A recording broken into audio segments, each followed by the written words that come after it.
So we have some more coverage of Trump's first 100 days as the first 100 days in office come to a close. Most of the major polling outfits put out first 100-day polls, and they are not good. Believe me, not good. Trump has lowest 100-day approval rating in 80 years of the presidency, according to the ABC News poll. So if you look at this, this is the ABC News Washington Post poll, an approval rating at 39% overall. 39% overall. It's funny, this is one of my prediction trackers. I said by the end of the year he'll be down to 40. Well, it looks like he's at 40 right about now, which is about the average of these latest round of 100-day polls. The economy since Trump took office, only 21% say better, 53% say worse. Prices for things you want or need, 62% prices going up. Likelihood of Trump's policies causing a recession, 72% say it's likely Trump's policies will cause a recession. This is about as miserable as it gets from a polling standpoint. So here it is. Here's the history of the of the last 80 years. As you can see, the presidential approval ratings in the first 100 days. Donald Trump turned to lowest in 80 years. Views on Trump and his administration's actions. If we look at this, 65% say he's trying to avoid complying with court orders. 64% say he's going too far to expand presidential power. 62% say he doesn't respect the rule of law. 58% says concerned he'll do too much to reduce the size and role of government. So a repudiation of Doge there. 56% has gone beyond his authority without justification, and 55% say he's not committed to protecting Americans' freedoms. So these are the more conceptual, philosophical questions. And as we got into in the last segment, people will tolerate just about all of this if they feel like they're in good hands economically. But if you look at these numbers, when they're not in good hands economically, then everything else becomes an issue. People will forgive a lot in a good economy. They'll forgive almost nothing in a bad economy. That's what doomed Joe Biden. That's ultimately what doomed him. And now you're seeing 3 months in, looks like it's dooming Trump. So that was one poll. The other poll here, AP NORC poll from the University of Chicago, same thing, 39% overall approval rating on the economy, 37% overall approval rating, 27% among independents. That is dreadful. 26% overall approval rating among independents. That is absolutely dreadful. On trade, 37% approval rating, 29% among independents. Only 68% of Republicans approve of these tariffs. That means 1 in 3 Republicans don't approve of the trade war.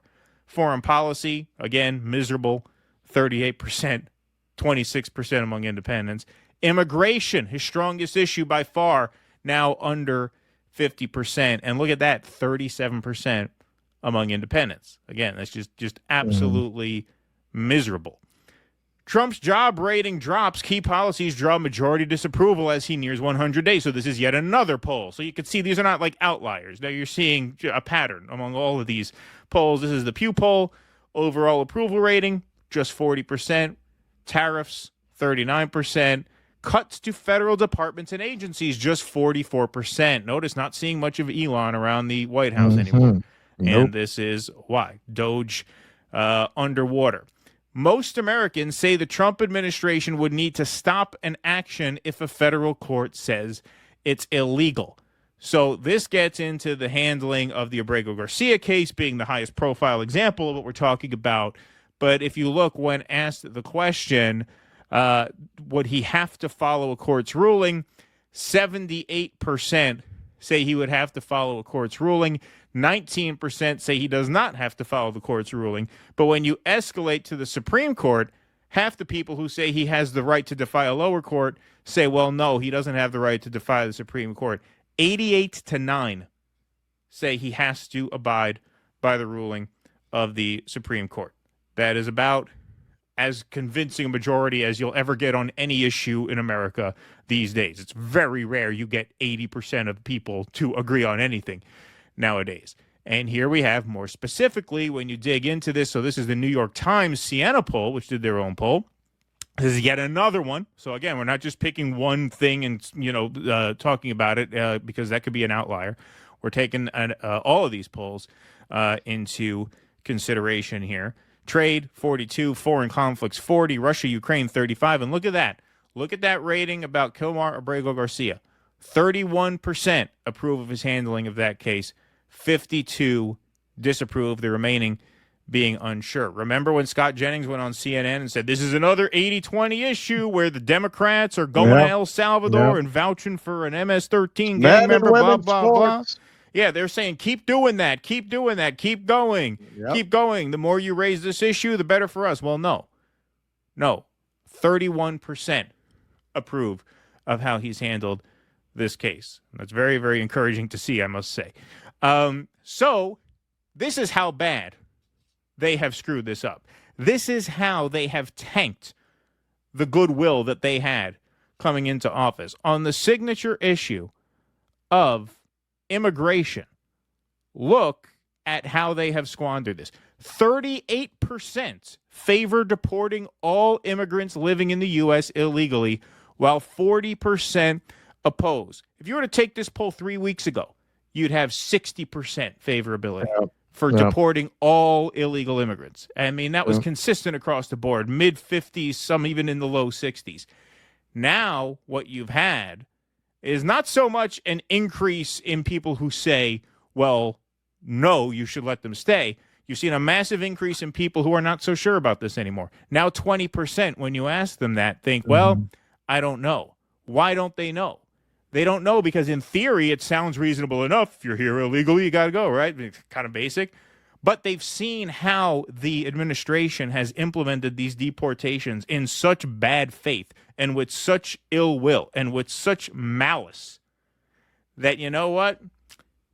Even on this issue, his signature issue, now fewer than 40% of the people think, yes, deport everyone who's here illegally.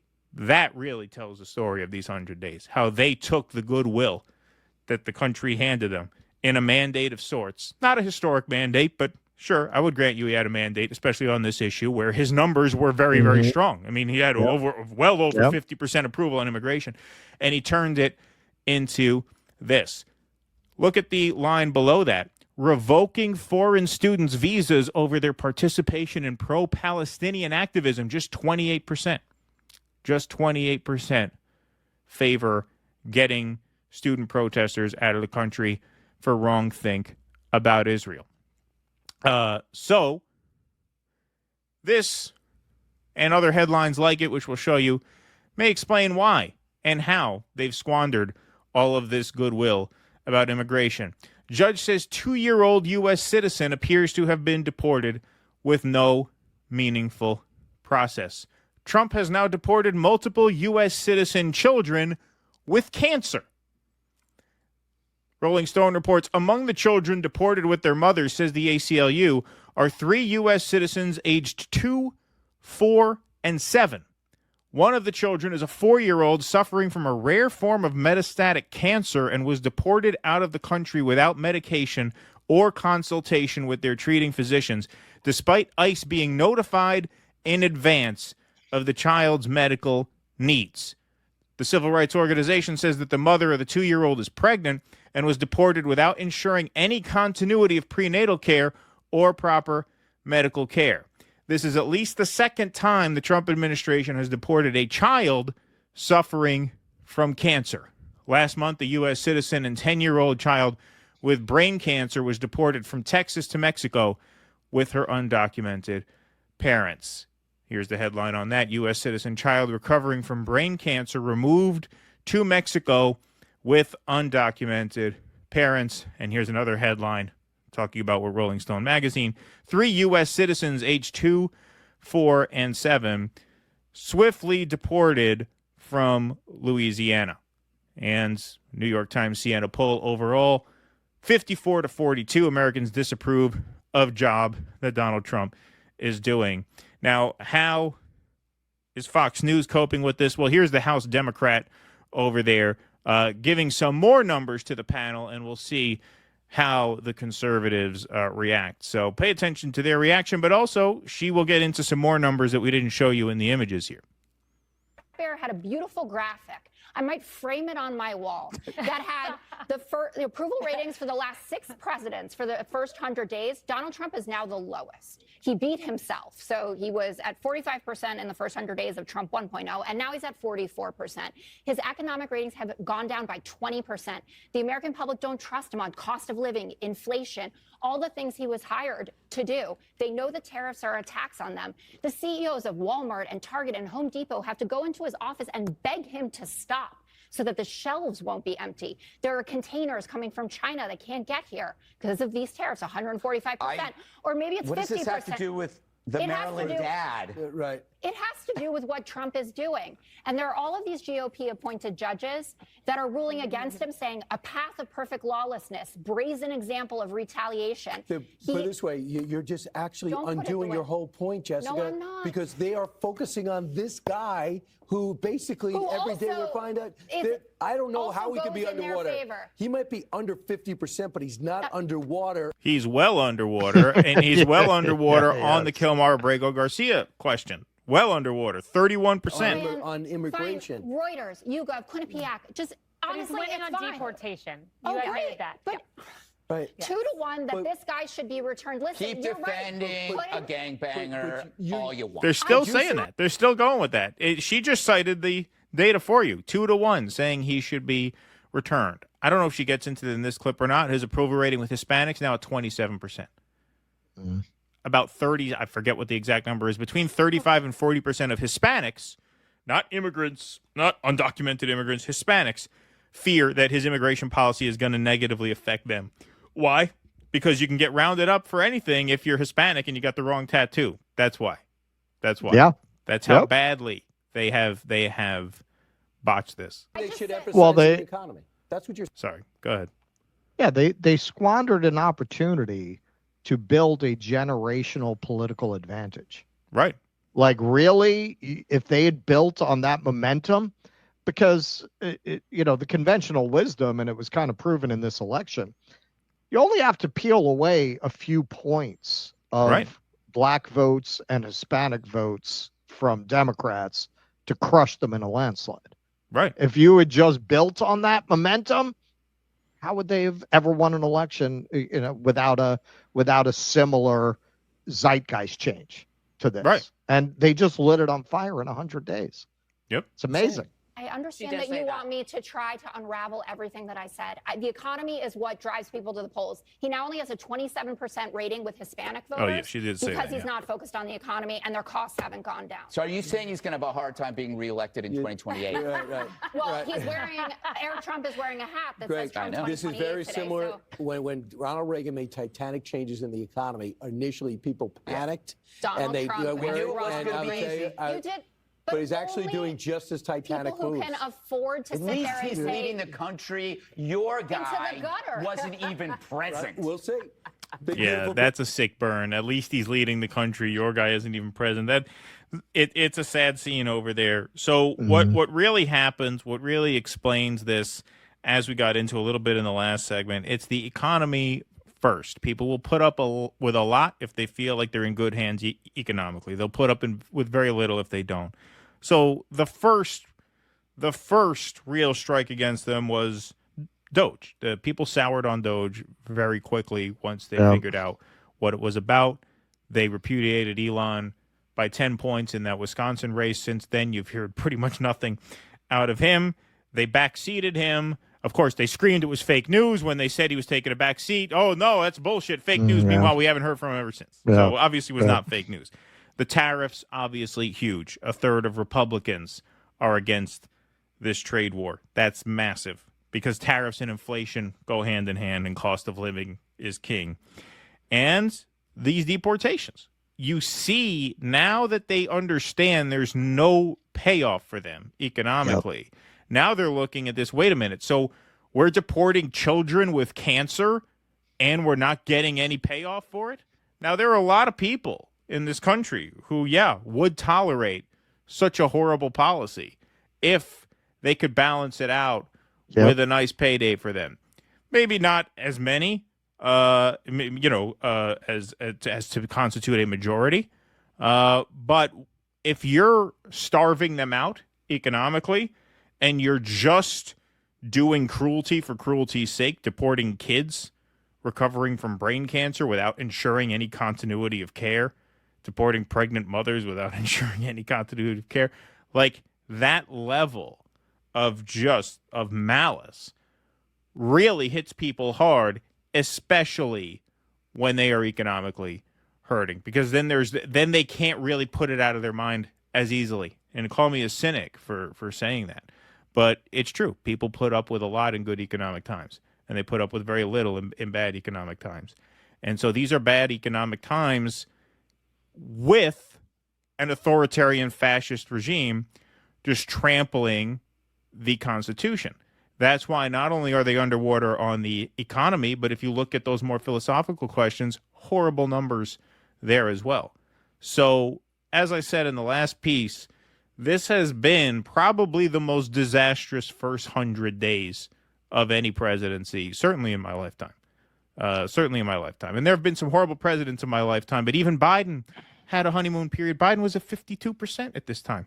You know, Yep. George W. Bush was over 60% at this time. Obama was over 60% at this time. They have completely run their reputation into the ground very, very quickly. Well, because they had no meaningful or realistic plan to actually help the American people. This is the logical endpoint of trickle-down economics. It's trickle-down economics being applied to a country where the wealth has pretty much been extracted away from the working class and the working poor. But you don't want to philosophically, coming out of this Reaganomics idea, this almost free market fundamentalism, you just can't solve these things with government. Quite the opposite, as we'll see in our next segment. They want to take away disaster relief. They want to take away everything that government does for people, but you're promising them jobs. You have to deliver them something, right? Right. So you have to convince yourself that this cockamamie scheme of tariff walls are going to bring back manufacturing, and that's going to do what a New Deal would do for people while not having to tax the rich, which is basically your entire fucking cabinet. And you're not going to have to invest in infrastructure. How's that going to happen? That's an interesting question too. Okay, suppose these factories came here. What are you going to do about our crumbling bridges, our crumbling roads, our crumbling railroads? Like, what are you going to do about the fact that to have a business environment that serious industries really want to function in, you have to have functioning infrastructure? That requires government. How are you going to get other people to pay for that? This is the logical endpoint of a failed economic theory. It's not like it just failed. It failed when Reagan was still president. But they're so committed to it because once they abandon this narrative that the free market can take care of it, what do they have? What do they have? Right. I mean, at that point, they have absolutely no basis to claim to have a plan to make people's lives better. Exactly. I saw someone in the chat, and this has been a common retort. You know, Tom Homan said this too. Well, would you rather us separate the family and send the mother back without the child? No, what I would rather you do is if someone is here undocumented and not causing a problem, let's say they're selling empanadas outside the gas station, as was the case in a story that we covered long ago. If they're here and, they're just doing what they can to get by, and their 4-year-old has fucking cancer, I think you should let them stay. Yeah, radical that I am. I think you should let them stay until the kid is done with cancer treatment.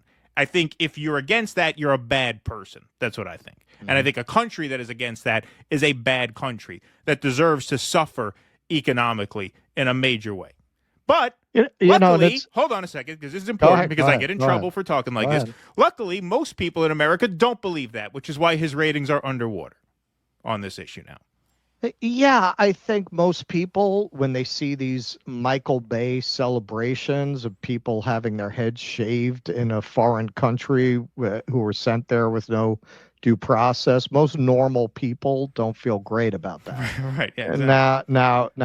now there are a lot of sick fucks, and that's Trump's Right. core That's the base. base. Those are the ones who are going to go down with the They ship. shouldn't be here. Okay. Yeah, Right. yeah, okay. 4-year-old Those with cancer shouldn't be here. Fuck them. Send them back. I'm loving this. So Yeah. much winning. So Yeah. much winning. I mean, these are you got to feel sorry for them. You have to feel pretty disconnected from community, from society.